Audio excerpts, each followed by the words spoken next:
The blizzard apocalypse. Lying flat in a rural grocery store with Grandma. The day I was laid off. I dragged my suitcase back to my grandma's rural grocery store, planning to rest for a few days before trying again. "Don't leave yet, the snow isn't going to stop."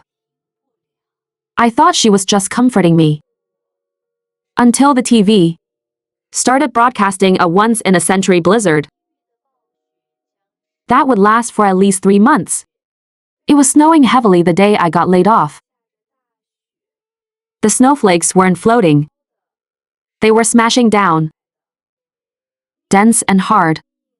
They stung my face slightly. The city was a gloomy gray, with skyscrapers reduced to blurry silhouettes in the boundless white. I held a cardboard box in one arm and dragged my suitcase with the other. The HR's words about company restructuring and "we are sorry" were still buzzing in my ears. 5 years, my best 5 years, exchanged for a flimsy cardboard box and a meager severance package in my bank account. I turned my phone screen off, then back on again. The newly refreshed job requirements on the app were glaringly harsh, as if silently mocking my obsolescence. The freezing wind blew ice pellets down my neck. I shrank back into my collar. Where to next? My apartment lease was ending this month, and my bank balance couldn't afford me the luxury of lying flat in the big city. My mind was a mess, just like this chaotic snow filling the sky. And then I thought of my grandmother in the countryside. That little grocery store at the village entrance, always smelling of soy sauce and candy. The last time I visited was during the spring festival last year, and I only stayed for 3 hurried days. Grandma seemed to have shrunk a little more, with more white hair than before, but her eyes were still bright. Whenever she saw me, her face would crinkle into a warm smile. On the phone, she always told me not to work too hard, to come home and rest. I used to think it was just polite affection, a distant kind of comfort. But now, this thought was like a vine bursting through the soil, tightly wrapping around me. Go back and visit her, just for a few days, to catch my breath, to escape this annoying snow and the even more annoying reality. Yes. I took the train, transferred to a rural bus, and for the final stretch, I walked back, stepping through the increasingly thick snow. From a distance, I saw the crooked old locust tree at the village entrance, its branches bending low under the weight of the snow. The single-story house beneath it was Grandma's grocery store.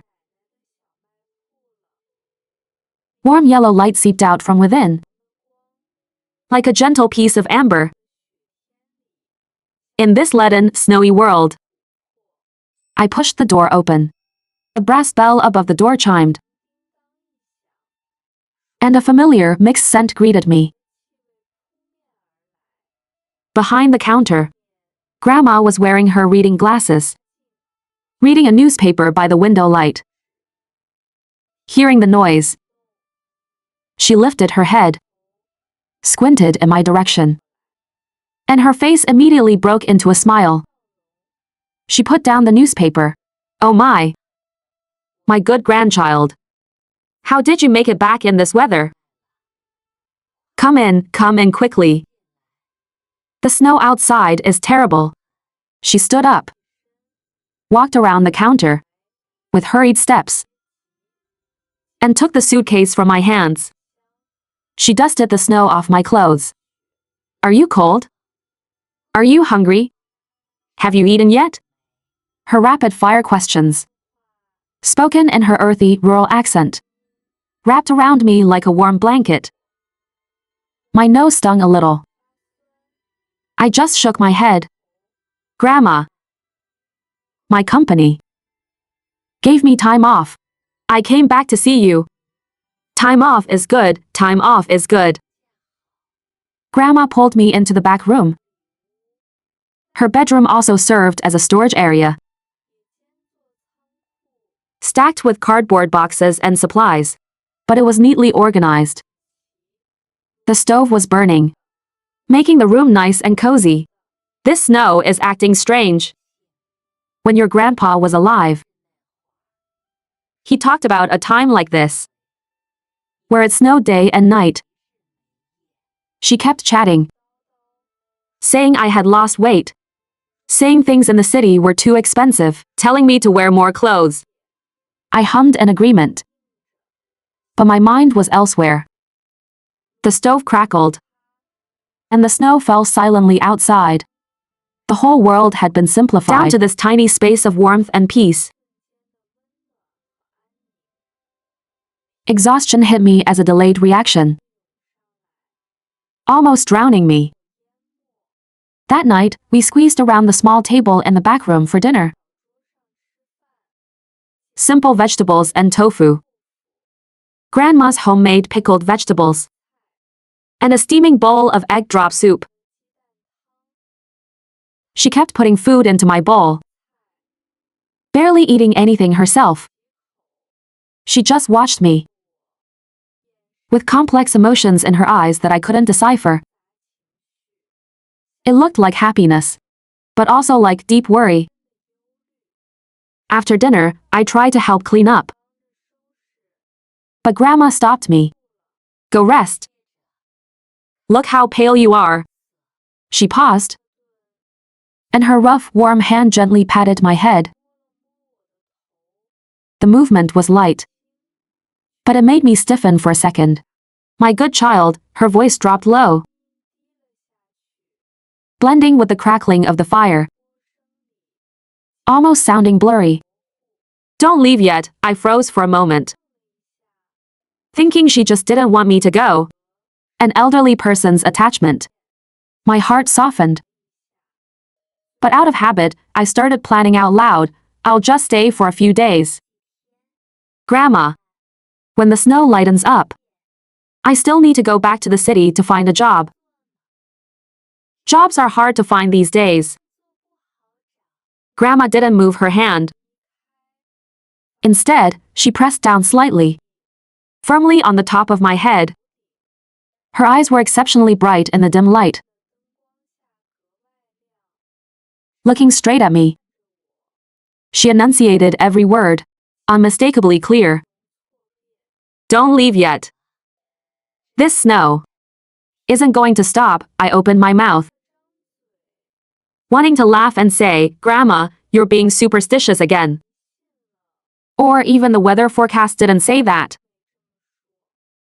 But her gaze, beneath its calmness lay something heavy, something weighty, that swallowed all my light-hearted words back into my throat. The snow outside reflected a light, a dead, silent white. Only the wind swept by, making a wordless howling sound, intermittent and haunting. Grandma didn't explain further. She just withdrew her hand, turned around and slowly cleared the dishes. Her hunched back cast a huge, swaying shadow against the wall.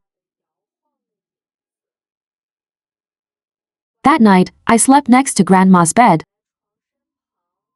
listening to the wind outside. The snow seemed to have intensified. I tossed and turned. Grandma's words echoed in my ears.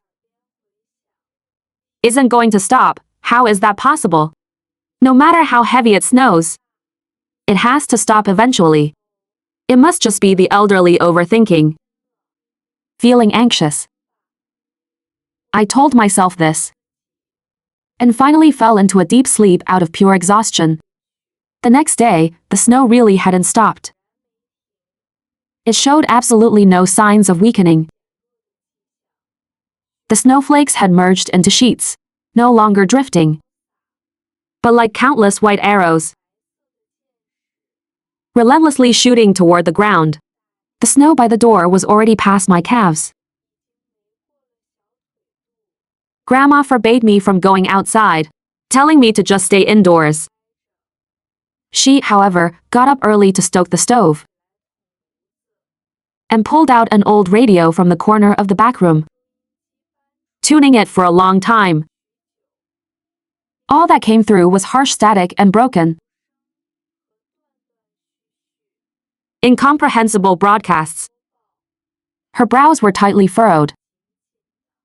In the afternoon, she had me go to the side of the store and carry the thick wooden boards inside. Once they were inside, Grandma carefully wiped off the melted snow and leaned them against the wall. Grandma, why are we bringing these in? It's not like it's raining knives. Snow can shatter the glass. Better safe than sorry. She only said this one sentence, then turned back to inventory the goods, muttering something under her breath. The atmosphere felt inexplicably heavy. I checked my phone. There was only one bar of signal left, flickering in and out. I scrolled through the news, and the headlines were starting to sound alarming. Record-breaking blizzards across multiple regions. Traffic completely paralyzed. Experts say abnormal weather may persist. But the worst-case scenario mentioned was that it might just last for about a week. I breathed a slight sigh of relief. A week. That's manageable by evening. The snow was just as heavy. Grandma turned on the old-fashioned TV in the store. The screen lit up, covered in heavy static, the image highly unstable. I flipped through a few channels. They were all showing similar news footage. Long lines of cars buried under the snow. Airport closure announcements. Crowds panic buying supplies. The news anchor looked grave. Then, the screen cut suddenly. The anchor spoke rapidly, with a palpable tension in their voice, interrupting with an emergency weather alert. According to the latest monitoring and analysis by the National Meteorological Center, this heavy snowfall is not a short-term weather phenomenon, but is caused by an extreme climate pattern. It is estimated that the super blizzard will last for at least 3 months, and possibly longer in certain regions. We urge all citizens to make long-term preparations for disaster survival. Do not go out unless absolutely necessary. Shelter in place. Stockpile essential living supplies. At least 3 months. The remote control slipped from my hand and clattered to the floor. I whipped my head around to look at Grandma. She was standing by the counter, quietly watching the TV screen, her face devoid of expression. It was as if she had known she would hear this news all along. The broadcast kept repeating, with terrifying subtitles scrolling across the screen. 3 months, cut off from the world. Severe cold. Images of the city flashed through my mind. My cramped rented apartment. The completely empty refrigerator. A daily life dependent on takeout and convenience stores. The fragile water and power grids. And the cold, hyper-competitive human relationships. If I were still there, what would happen to me right now? A bone-chilling terror rose from the soles of my feet. Colder than the blizzard outside. She picked up the remote I had dropped and turned off the TV. The noisy broadcast came to an abrupt halt. Grandma didn't answer me. She walked to the green wooden door of the store, took out a heavy old-fashioned brass padlock, and with a click, locked the door dead from the inside.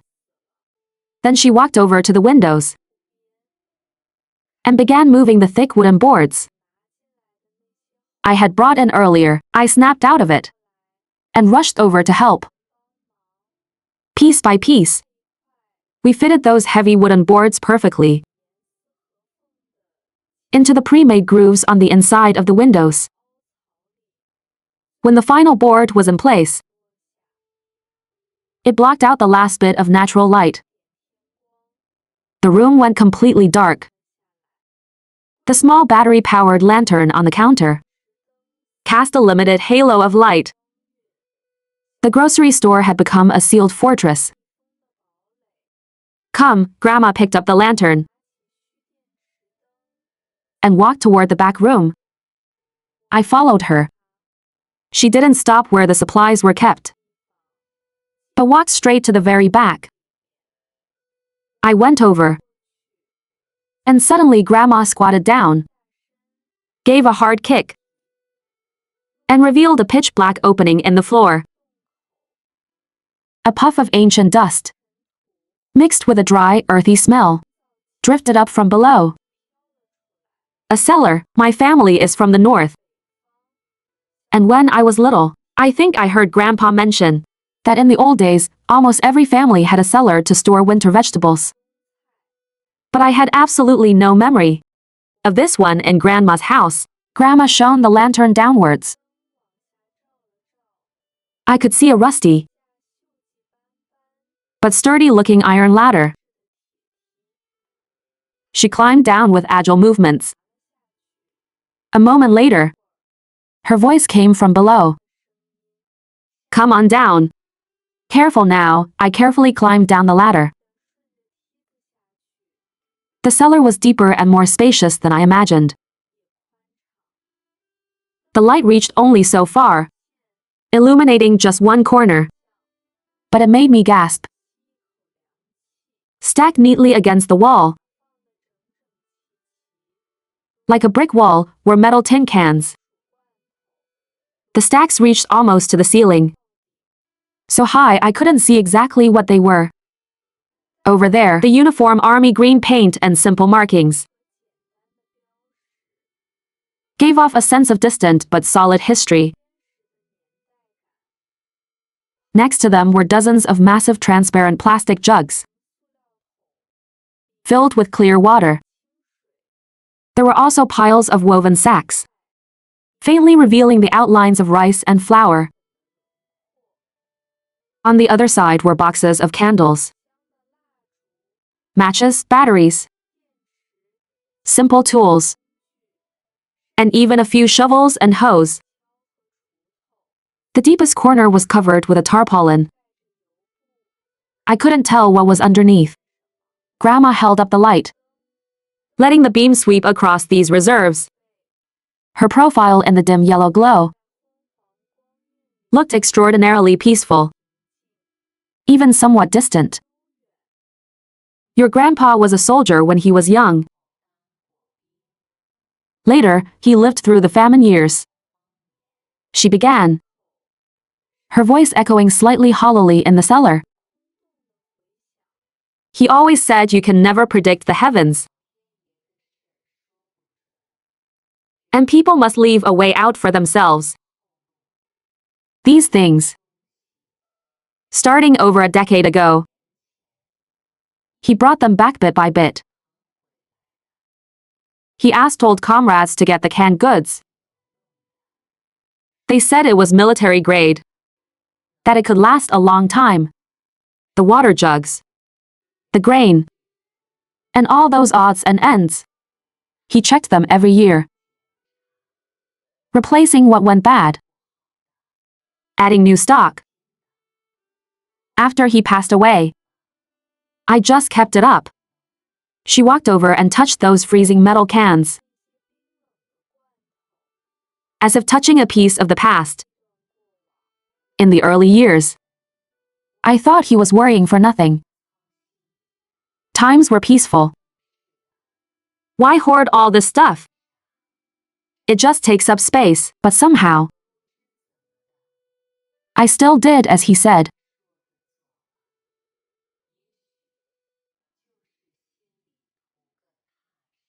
She turned around, the light shining on her face. Last night, when I said the snow wouldn't stop, I wasn't talking nonsense. Your grandpa taught me how to read the old signs.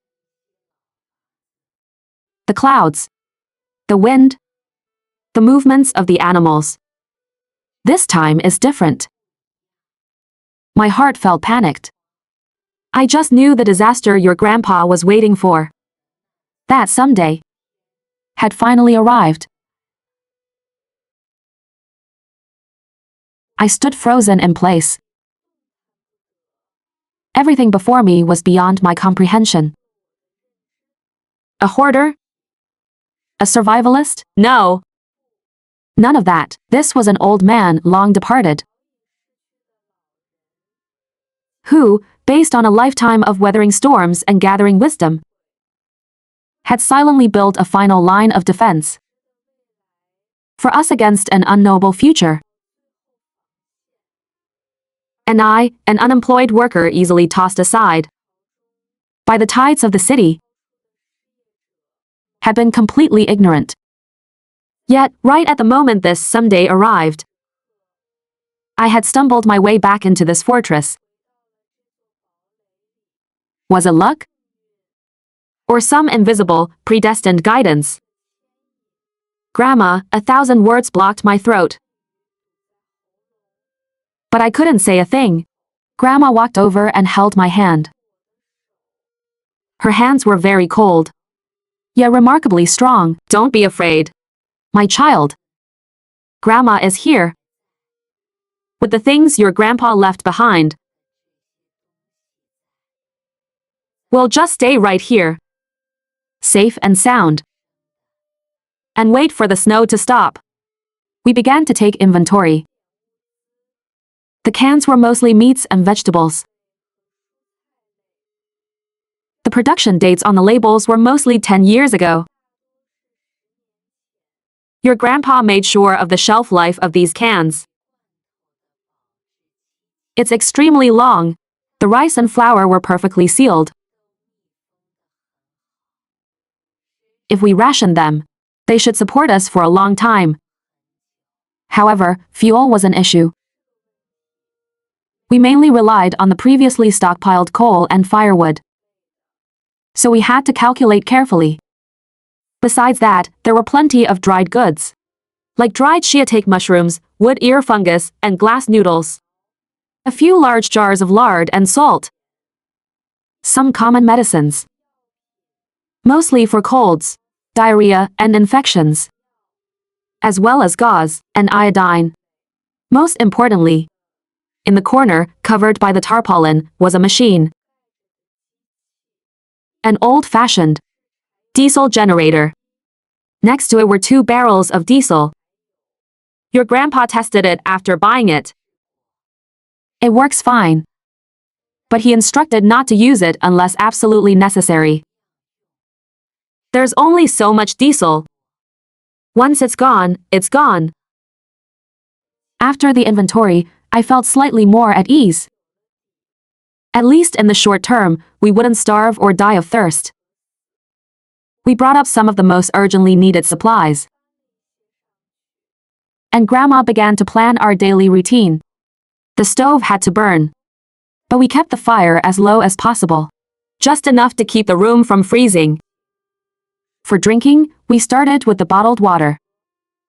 For cooking, we melted snow, filtered it, and boiled it. The grocery store also had plenty of snacks and which could serve as supplements. And so, behind boarded-up windows, amidst the crackling of the stove and the ceaseless blizzard outside, our days began. For the first few days, there was a bizarre sense of novelty, like participating in an immersive survival game far away from commuting and anxiety-inducing social networks. Time slowed down. Grandma and I cooked together, with a tiny coal stove and an old aluminum pot she could conjure up steaming noodle soup. Together, we listened to the old radio, which worked intermittently, catching fragmented news from the outside, where an avalanche occurred, where contact was completely lost, where rescues were being organized, but facing immense difficulties. The news became scarcer and grimmer. It was as if the world was truly being erased by this blizzard. The novelty quickly wore off, replaced by a stifling dullness and a tremendous fear of the future. The space was too small. Our area of movement was just the store and the back room. The windows were sealed, so even daytime felt like twilight. Without knowing the exact time, I could only roughly guess by how hungry I was. My phone had long lost its signal, turning into a useless brick. Its last bit of battery was used to finish a few pre-downloaded novels. And then it went permanently black. I lost all contact with the outside world and lost all the coordinates of time and entertainment that modern life had bestowed upon me. I became anxious, pacing the room like a trapped beast. I worried about my parents. They were in another city, and my calls hadn't gone through for days. I regretted not learning more survival skills in the past. Other than making some simple meals, I was practically useless. I was even more terrified that our supplies would run out. Terrified of getting sick, terrified that the snow would truly never stop.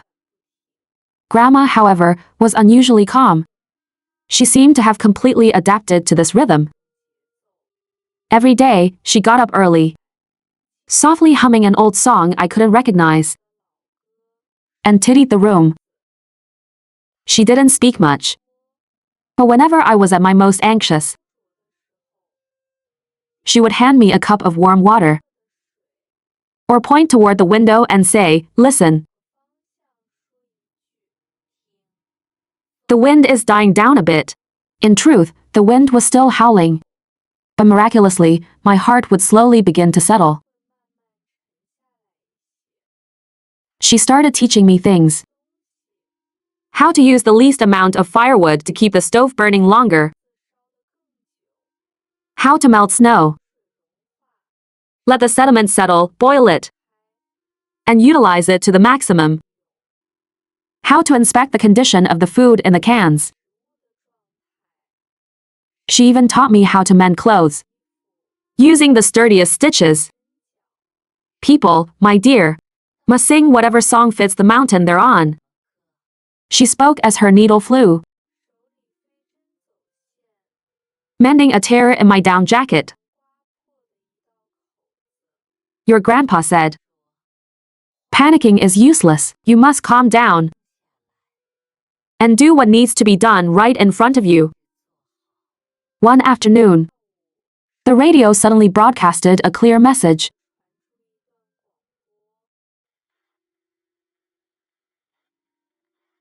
Emergency notice. To all citizens who can still receive this broadcast, strictly conserve energy and food, await rescue. But it didn't give a specific timeline. After that, the static swallowed everything again. Hope was like a flash in the pan, making the ensuing silence even harder to endure. I became quiet, staring blankly into the fire for long periods. Grandma stopped trying to comfort me. Instead, she silently assigned more chores to me. She made me record the daily consumption of supplies, down to the exact amount of rice and water use each day. She made me responsible for checking the seals on doors and windows, using strips of old cloth to block every possible drafty crack. She even had me keep watch in the latter half of the night, listening to the sounds outside, even though there was nothing but wind and snow. These trivial tasks like slender, sturdy ropes, pulled me bit by bit from the void of fear and overthinking, back down to solid ground. My sense of time was utterly scrambled. Maybe 20 days had passed. Or maybe a month. The reserves were decreasing at a slow pace. The diesel generator had yet to be started. We spent the nights relying on the battery lantern and candles. The stove kept a perpetual, weak flame, maintaining a temperature just enough to keep us from freezing.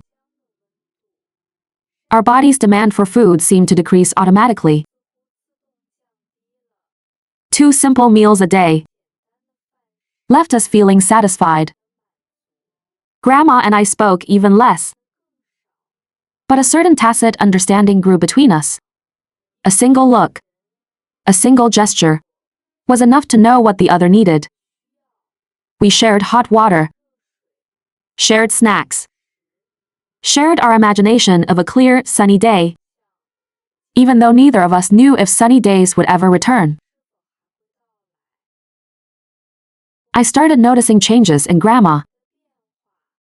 She coughed more often, and her movements became noticeably slower. Once, she swayed as she stood up. I quickly caught her arm. It was icy cold. I urged her to rest more. But she refused. "I'm fine. Lying down makes it worse." "Grandma, are you not feeling well? Let me get the medicine box." I dug out the box where we kept the medicine. "It's just an old ailment." "It's nothing," she waved her hand. Leaning against the bed, her breathing somewhat heavy. "I just feel these old bones aren't what they used to be. When your grandpa passed away, it was also a winter like this." She didn't finish her sentence, just closed her eyes. I sat by the edge of the bed, looking at her deeply lined face, which looked so frail and small in the flickering candlelight. So fragile. My heart violently wrenched. I suddenly realized with absolute clarity that in this desperate standoff with nature, I was not the only one bearing the weight. Grandma was using all her life experience and her fading strength for me, and for the stubborn watchfulness Grandpa had left behind, holding up this tiny sanctuary. If she were no longer here? The thought made me shudder uncontrollably. That night, Grandma developed a low-grade fever. I panicked. I found cold medicine and fever reducers and fed them to her. Wiping her body with warm water, she was drifting in and out of consciousness. Occasionally, she would open her eyes, see me, and mumble incoherently, "Don't be afraid. The snow is almost stopping." I held her withered hand. Staying awake all night, listening to her uneven breathing, listening to the wind howling outside, which seemed like it would never end. An unprecedented loneliness and fear gripped my heart. It turned out that all my previous sense of security had stemmed from Grandma's presence. She was my tie to this world, to the past, and to a normal life. The last and most resilient bond.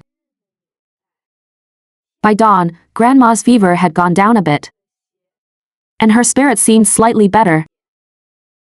She looked at my bloodshot eyes and sighed. "I scared you, didn't I?" I shook my head, then nodded. "When people get old, they are like oil in a lamp. It burns out just like that." But I haven't seen the snow stop yet. I haven't seen my good grandchild safe and sound. I can't bear to leave. My tears instantly broke loose. For the first time in so long, I cried uncontrollably. It wasn't just sadness. It was a complex, overwhelming surge of emotion, mixed with sheer terror. Grandma gently patted the back of my hand, just like how she used to coax me to sleep when I was little. More days passed. Maybe a few days. Maybe a week. Grandma's health fluctuated. But thankfully it didn't deteriorate to the worst. We continued our routine, consuming our reserves, guarding a flickering candle, and waiting for a slim, uncertain end. Until one early morning, I was by the stove as usual, preparing to melt snow for water. The room was very quiet, and Grandma was still asleep. Suddenly, I froze, an unusual silence. I abruptly strained my ears to listen. It was gone. The howling of the wind, which felt like it had lasted for centuries, was gone. The rustling sound of snowflakes hitting the wooden boards had vanished. A deathly silence, weighing heavily on my ears. I could even hear the pounding of my own pulse. I stood stunned for a few seconds, and then my heart started racing wildly. I lowered my voice, shouting with a tremble, "Grandma! Grandma, Grandma, wake up!" She opened her eyes, looking at me somewhat blankly. My voice was hoarse, my words a jumbled mess. Grandma concentrated and listened for a moment, and her dim eyes suddenly widened. She struggled to get up, and I hurriedly supported her. Supporting each other, we slowly moved to the sealed window. I found a tiny gap at the edge of the wooden boards. It was one Grandma had purposely left, for the rare occasions we needed to check outside. I leaned in, closed my left eye, and peered out with all my might with my right. A blinding white, boundless and endless. But the sky was no longer that despairing leaden gray. It was a faint, luminous, grayish blue. No snowflakes were falling. I froze there, hardly daring to believe it, checking again and again. It really stopped, Grandma. The snow. It seems to have stopped. Grandma didn't say a word. She just gripped my arm tightly. Her hands were shaking. We leaned against that cold wooden board together. And through that tiny slit, looked out at the brand new world completely buried under ice and snow. There was no cheering, no jumping for joy. A massive sense of unreality enveloped us, as if this were just an intermission in an endless winter. And in the next second, the howling wind would whip up the blizzard once more. We waited in silence. Minutes and seconds ticked by. The silence remained. That grayish blue sky even began to reveal a faint glimmer of light. It was the sun. The cloud cover was thinning, and sunlight was struggling to break through. A long time passed again, until a true ray of sunlight spilled onto the snow, reflecting scattered, crystalline sparkles. Only then were we finally certain that the snow had truly stopped. Grandma let out a long, deep breath. It was a breath she seemed to have held for decades. She let go of my arm, slowly slid down to sit on the floor, leaned against the wall, and closed her eyes. Two streams of cloudy tears meandered down the deep wrinkles from the corners of her eyes. I sat beside her, knees on the floor, holding her hand, my own face covered in tears. We just sat there, basking in the long-lost sunlight for who knows how long. Until Grandma finally caught her breath, patted my hand gently, and said, "Spring is here." Her voice was very soft, yet it carried the power of everything returning to life. We didn't immediately open the sealed doors and windows. Caution had been carved into our very bones. We first used the gap and our ears to confirm there were no abnormal sounds outside. Only the occasional rustle of ice and snow sliding off the eaves. Then, we ate the most lavish breakfast we had had in all these days.